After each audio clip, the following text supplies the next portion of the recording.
Hello class, in this video I'll show you how to do weighted average cost of capital in Excel so you can review the calculations and the concepts. And in class we study the weighted average cost of capital. It is the average cost of capital or cost of funding new long-term investments in a company. Companies can use a combination of debt,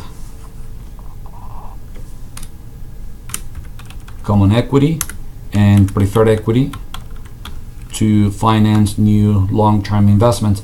Most companies use only debt and common, but in the example they include preferred. The combination of those three is called capital structure, and the total cost is called the weighted average cost of capital. So they told you in the example that the company will use 2,000 bonds, 80,000 shares of common stock, and 7,000 shares of preferred equity. The prices, they tell you that the price of the bond is, quoted price is 93, which means 93% of par value. So it would be 93% of par value, 0.93 times 1,000. The price is 930. The price of common stock, each one is $45 per share, and the price of preferred stock is $93 per share. So if you multiply the 2,000 bonds times the price of each one, it's 1.86 million. And if you copy this in this way, you can find the total for common and preferred.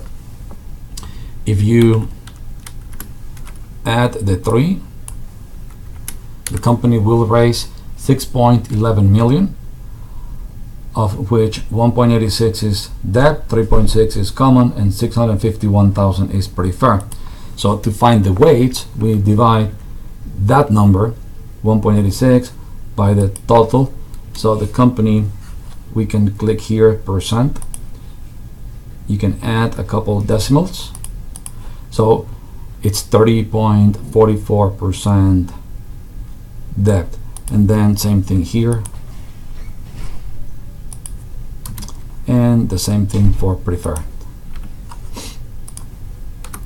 And then I can select both of those, click percent, add a couple decimals. So this gives me the capital structure.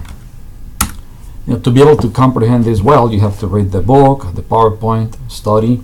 But here, very quickly, the capital structure of the company is 30% debt, about 59% common, and about 11% preferred equity. Actually, if we sum those, they equal 100%. Oops. Okay. Now, for debt, they tell you that the company has bonds with 20 years and semi-annual payments. So there are 40 payments left in the bond. The present value, it equals 930. We saw that. Actually, I'm going to do the following. Equals that. And then the payment, the coupon payment equals, they tell you it's a 7% bond. So the annual coupon payment is 7% of 1,000, and then semi-annual divided by 2 is 35. And then the future value, it's always for the bond in our class, always 1,000. Okay. So in Excel, to find the YTM or the I%, IY, the function is the following. I'm going to put here YTM. You have to use this function, rate, and then you open a parenthesis, and then MPER is the number of periods or 40 payments, and then you put a comma. The payment is 35, comma, the present value is the price of the bond, and just like in your calculators, you have to put a negative in front, right? Comma, and future value is 1,000, and that equals 4% or 3.85.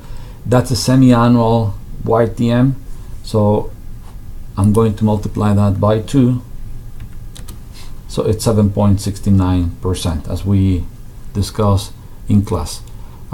So here RD will be equal to that number.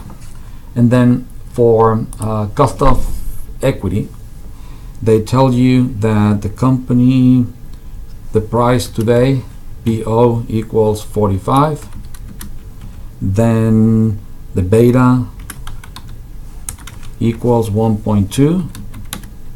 And the dividend the following year will be 3.25. And the growth rate is 7% indefinitely. They also tell you here that the market has expected return of 12% and the risk-free equals 4%. And the tax rate the company pays is 35%. So if we calculate RD using CAPM, it is equal to risk-free plus beta times the market risk premium, which equals the market minus the risk-free.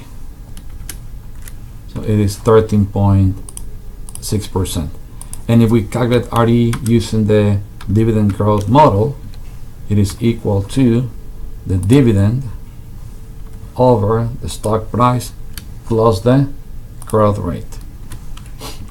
And sometimes Excel has a tendency to do that. We don't need that many decimals, just one. And then we can calculate RD average, which will be equal to 13.6 plus 14.2 divided by 2, or you can use this command, average, open the parentheses, select the two numbers, and close it, and Excel will calculate the average. So 13.9, so right here equals 13.9. And then for preferred stock, they tell you that it's equal to 6%. It's given to you. It says 7,000 shares of 6% preferred stock selling at 93. So I'm just going to plug in 6% right there. Okay.